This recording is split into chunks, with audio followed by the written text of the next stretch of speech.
prea place mașina asta, cam fâșie pe la geam curentul. E zgomotoasă înăuntru.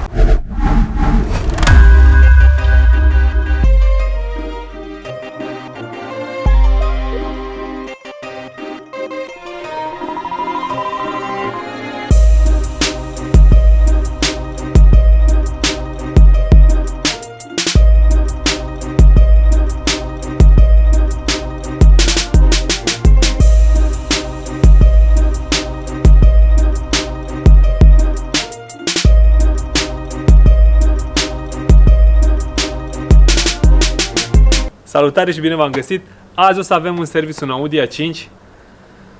Bă, am uitat acum din ce oraș era. Din Beverly Hills.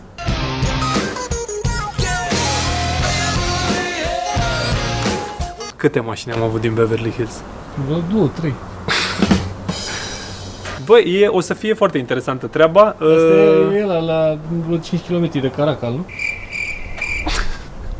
Așa. O să avem la mașină niște lucrări destul de interesante, dar se mai completează cu ceva lucrarea de azi, pentru că omul pe autostradă spre noi, pentru că a venit de la Constanța, a rămas fără combustibil. A schimbat undeva, și nu o să zicem în clipul ăsta cine ți-a lucrat domnule aici, a schimbat undeva pompa de benzină, s-a întâmplat ceva acolo, omul în timp ce avea în bord jumătate de rezervor, a început să behe mașina, a rămas fără combustibil și a trebuit să se descurce. Nu știu exact cum s-a descurcat, cert e că a reușit să ajungă la noi și va trebui la final să vedem ce s-a întâmplat.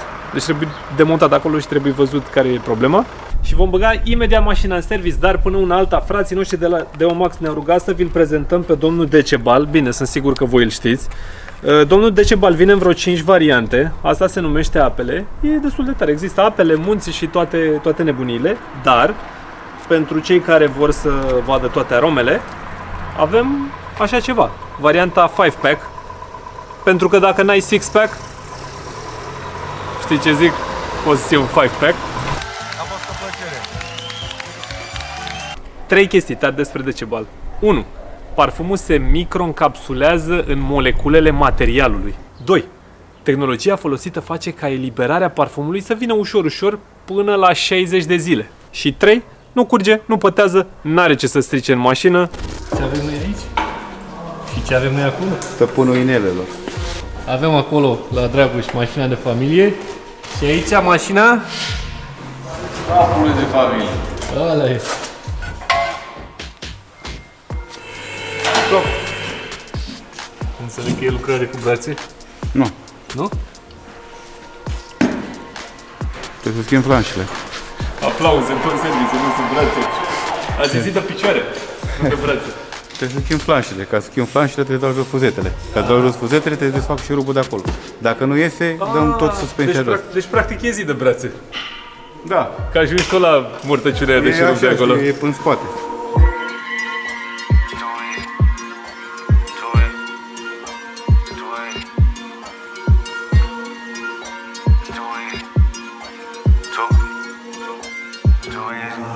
I can do this with my eyes closed. It's too easy. It's too easy. I can do this with my eyes closed. It's too easy. Too easy. It's too easy. I've been there, done it, seen it. Boy, all that like Keenan. Still got crack, they fiendin'. Flow still hot like Phoenix. Shine so bright, I'm gleaming. This off top, I'm tweaking. Fresh out the rat like Neiman. And I'm still tryna fight my demons. Cause we all gotta act like Tina. That's why I gotta ride with the Nina. Outside, it's a war going on. Maybe put my hands on my head like the Macarena. They want you walking on board like Kima. And give a F to you like John Cena. Putting blood on the brand new Beamer. Să trăiți, să faceți. Am tot văzut acest Audi frumos. Da, Atâta schimb de ulei? uleiuri. Uleiuri. Și ăla din grup l-am schimbat. Am înțeles. Ceva nou aici. Tata. Alegem care? Gaura ta? Alegem pe asta. Se numește aspirator de noxe. Chiar dacă mașinile din ziua de azi au toate filtre de particule și mai ales toată lumea are filtru de particule activ cu mașină. Asta ne ajută foarte mult, ca nici măcar noxele alea puține de le scoate, să nu rămână aici în service, ci să le scoată afară. Route that seen it. I'm so outspoken like Reason. Jimmy Neutron, boy, young G's. And I'm a self-made man out of Sweden. And it's still off top, I'm tweaking. But I still gotta fight my demons. I ain't no good, I'm evil. I ain't been clean since Eden. It's a war going on outside. Make you put your hands on your head like the Macarena. That's why I gotta watch my demeanor. You know they locking up blacks and Latinos.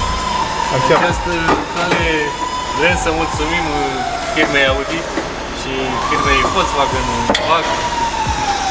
pentru acest cadou minunat de a schimba boxile de bară cu tot cu bară. Gata? Dă-i sus la mașină. Este o adevărată bucurie să ai nevoie să schimbi boxile de la bară. No comment. It's too easy. It's too easy.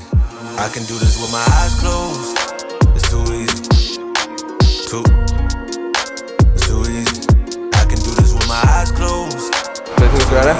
Prezintă lucrarea măreață. Distribuție, ulei și filtre, verificare mecanică, avea saboți pe spate, dacă ne-am desfăcut, sunt tot ate și sunt la aceeași grosime, adică nu sunt folosiți deloc și au necesar reglaj. Și șmecheria asta, deci termostat, care are o conductă aici, el e pus așa și are conducta asta care vine pe sub galeria de evacuare din pompa de apă și îmi trebuie un o-ring și m-a pus să montez la rog.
Asta nu e cine știe ce, pentru că oricum problema nu e atât de mare în...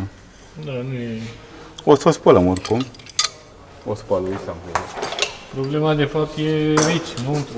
Da. Aici. După asta. După...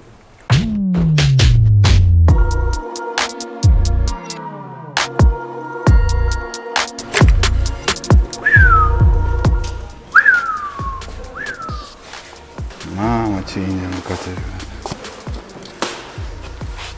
Sau așa. Asta trebuie să fie epurător. Da, da, a trecut. A trecut să ducea în turbina asta. E murdor, dar nu e haos. Da, pentru că are o treabă, uite, știi ce e, dar... Care este treaba? Aici. Dânsul? Tu, practic, aici trebuie să curăți, să-i scoți lamelele astea. Da, nu se face ca la un TFSI normal, dar tot arată. Tot are depunere de carbon. Asta din cauza că e injecția directă și nu se spală? Da, nu se spală galeria, da, dar are injectorul ăla un pic un pic s-a spălat așa puțin. Dar nu la nivelul cum ar trebui. De punere de carbon. Este destul de mare, fără.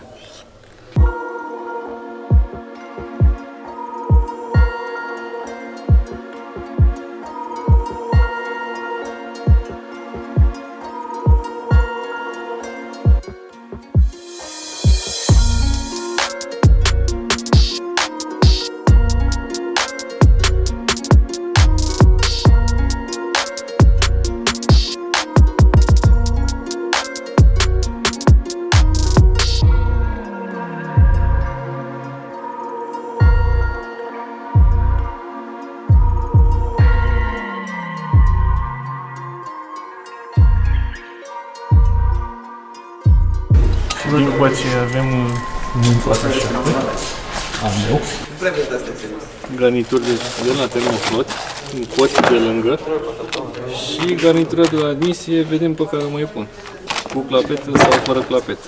Eu am anulat clapetele și pot să-i pun simplă sau pot să-i folosesc motoral și să-i pun la loc clapetă. Și intercooler, că trebuie, e spart, și radiator.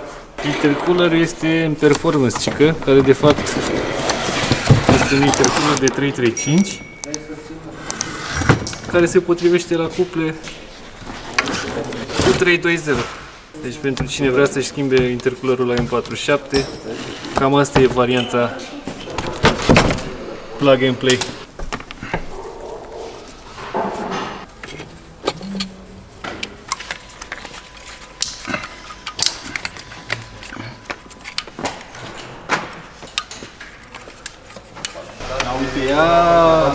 Undeva așa cu silicon aici, nu eu, mic, nu, că 40 de grade. Și ăsta e auto. Vezi ce ziceam de cot ăsta? Ăsta e cot. Da. Pierde și pe aici pe deasupra și mai pierde și fix aici în lateral. La locul totul cu original să fie sănătos. Și imediat o să vedem și radiatorul și intercoolerul cât sunt de stricate. Acolo e intercoolerul. Acolo e intercoolerul spart. Da. Și aici la fel. Bine, aici poate să aumeze de cum a curs antigelul. Da, e suficient într-o parte și mai bate un pic lumina la radiator. E Jos aici în colț, dar nu prea se vede. O să un vedem, pic umed. o să vedem când îl dăm jos. Era murdărel, dar nu foarte. Bă, vezi că e murdar doar aici. Adică doar fix partea asta pentru că e foarte aproape de peghere. Și fix aici se strânge mai mult, de obicei. Dar vezi că admisia în sine e curată, adică e foarte curată. Are mici depuneri, clar nu e ca și cum, nu știu, a trecut aer pe aici sau ceva. Dar nu e haos, să zici că bă, e nasol sau nu. Pentru cine vrea să scape de clapete, pur și simplu și ia garnitură de X1 sau ce nebuie asta. Tot M47. Un M47 de pe un X1. Căutați și o să găsiți exact același model, doar că nu mai are clapetele. Da, e vorba de cel de Belgia cu power reduction, cu cai puțin. Pe ăla l-am găsit noi. Nu știu dacă mai există și pe altul, dar pe ăla l-am găsit noi și ăla a rămas punct de referință de el. Singura chestie pe care am simțit-o după ce am scos clapetele e că nu mai are putere la fel de mult jos. Dar după soft s-a cam reglat. Da, după aia sus nu mai e nevoie de el.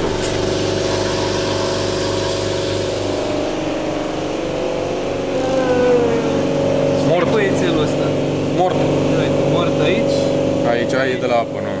Doar aici era. Era bine. La cât de lat e la fel, dar diferă înălțimea. Da, mă, și Dar- toată șmecheria este că restul, de la restul de modele BMW de motoare, Sunt alte cuple aici. ori sunt cuple de-astea mici, ăstea sunt de 62 și astea e de 70. Ori sunt doar 70, ori sunt doar 60, 62. Asta e una așa, una așa. De ce? Nu știu. Nu, în partea asta era pierderea aici și era fix aici, în colțul ăsta. Unde e capsat? Da, e foarte greu să dai seama acum. Îți mai zic că și asta era cu silicon și pe lângă silicon, fix aici unde e ud, vezi? Aici, fix aici, la îmbinare aici, jos. E o fisurat undeva.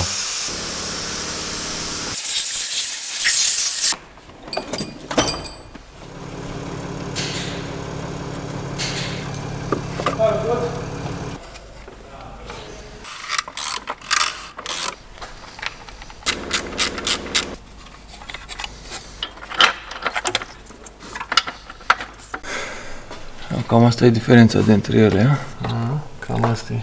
Deci efectiv îți bagă pe cât un alt ventilator. ventilator doar pentru chestia asta.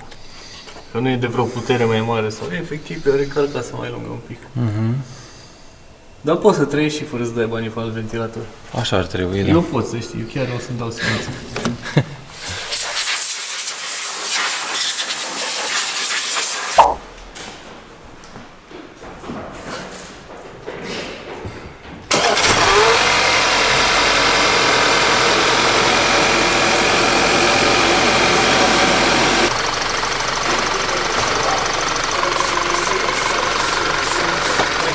Ba da, ba da. Mecanica i-a explicat ceva la demontare.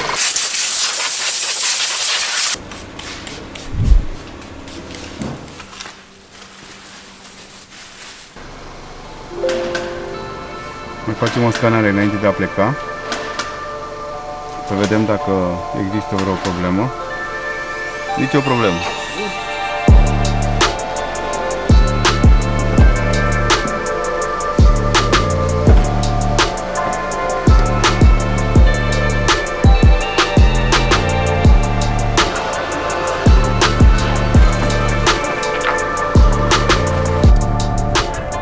Și am plecat la plimbare.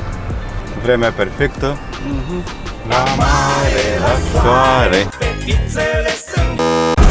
Și am plecat la mare. Bă, nu prea îmi place mașina asta, cam fâșie pe la geam curentul. E zgomotoasă înăuntru. Cabrio e cabrio. Ei, acum are fix 90. De ce? Ca 90 la oră să merge așa frumos. Nu trebuie să mergi pe autostradă, poți să mergi pe un drum național. Național, da. Sau la munte, peisaje frumoase. Avantajul la cabrio, părerea mea, e că ai spațiu cât de cât. Fără bagaj nu o să ai, never. Dar ai mai un pic de spațiu în spate aici. Dezavantajul e că e grea. Da, e normal. Față de un TT-ul care e roadster, bine, și el are banchetă în spate, dar e o glumă, Da. e mai grea. Dar e și mai spațios. Exact. Bă, nu o să te mint, arată foarte bine. Ai ceva loc în spate. Nu e rău. Nu e rău, da. Ia stai să fac o probă.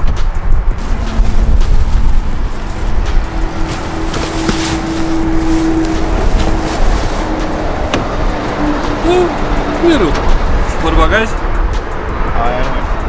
Ai o urmă de portbagaj. O urmă?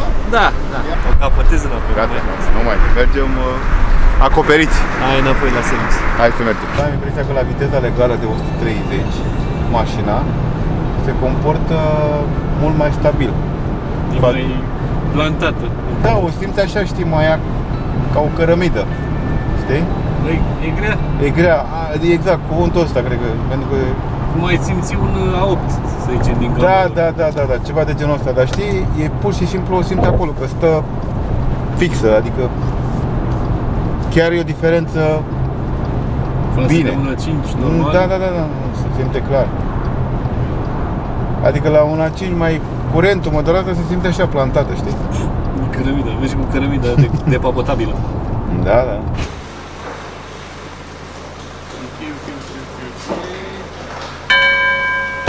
El are 3 sferturi acum benzină și sonda acolo lucrează bine, adică litrometricul. Sub jumate, pe gradația aia unei se ridică, ceva s-a întâmplat. Nu știu, trebuie demontat. Ce avem noi aici? O banchetă. Acum Vălică ne va demonstra marele avantaj a unei cabriolete. Ai intrat, gata. Ce simplu, ai lumină, nu mai trebuie nici lumină. Lumină naturală. Uite, ai ajuns la rezervor direct.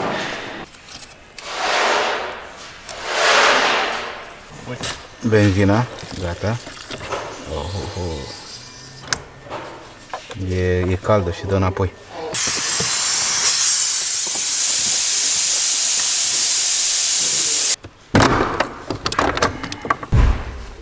Trage. Deci, rezervorul este 3 sferturi. Ca să desfacem pompa de benzină acolo sus, rezervorul este un pic înclinat așa. Partea de jos, când desfaci, dă benzină afară. Și atunci vom face în felul următor. Un bidon de 30 de litri, un furtun. Și avem aici ceva frumos, dintr-un buton. Drain Fuel Tank. Are presiune. Are presiune, serios.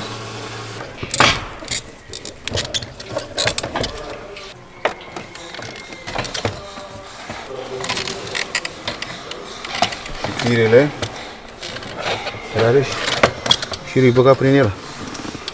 Cred.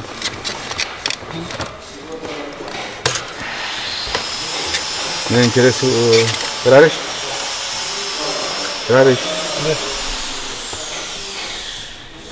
Așa. Și ăsta se leagă, se cuplează la rezervor și intră prin rezervor în el. Da, dar problema tot n-ai înțeles-o. Ți-am arătat acum? Ăsta era pozitorul, nu? Și avea firul băgat. Și nu lăsa să... Era firul legat de plutitor. Și nu lăsa să mai meargă nici și nici, să oprea fix aici. Deci efectiv era pus prost firul. Da, o scoatem să o verificăm, dar teoretic tind să cred că problema a fost că a fost băgat firul prin el. Ok, maxim și înapoi. Bun. Deci tehnic vorbind, sonda litrometrică este bună. Asta înseamnă că firul ăla care a rămas de acolo agățat a intrat aici și a prins-o la pește. Show my starts recording. Aoleu, recording-ul. Ok, a luat un pic. Cât i-ai pus? 5 litri. 5 litri? Da. Ok. E Și regulă. acum dacă îi mai pui? Păi, hai să-i mai punem. Bă, l-ați lucrat pe Dragoș. Cu ce? Am văzut și eu un pe aici așa zis că am prins de Că da cu picioare. parfum. 5 litri nu există în rezervă. Îi pui, dar nu i ai. Adică dacă vrei să ai rezervă, trebuie să fie 10 litri ca să fie 5. Păi îți cere TV-ul. Misterul la Audi. Da, e TV-ul dai la TV-ul de la mașină. Audi. Aha, ăla e, mă. Gata, la masă. Am clarificat. Audi 5 litri dai lui și după aia stă de vorbă cu tine și mai adăugi. Tare. Voiam să zic că e gata Audi-ul de Beverly Hills. Ia vine un pic. Știu că v-a plăcut. O să fie gata imediat Audi-ul de Beverly Hills. M-am rămas dator cu niște premii. Deci, avem 3 seturi de ștergătoare de la clipul cu pierderile de ulei. Comentariile câștigătoare sunt în partea asta. Vă rugăm pe toți 3 să ne dați comentariul la clipul ăsta de pe același cont. Am câștigat, ca să intrăm în legătură, vă răspundem noi, vă zicem ce-i de făcut. De la clipul cu TSI-ul, cu sunetul de la pornire, avem 2 truse de la Gebo, avem pe partea asta de aici comentariile câștigătoare. Bun, deci cam ăsta a fost clipul, cam ăștia au fost câștigătorii și dacă vrei să vezi un clip tare, tare, tare de tot pe care sigur nu l-ai văzut până acum, e în partea asta. Și ne vedem data viitoare. Pa, pa!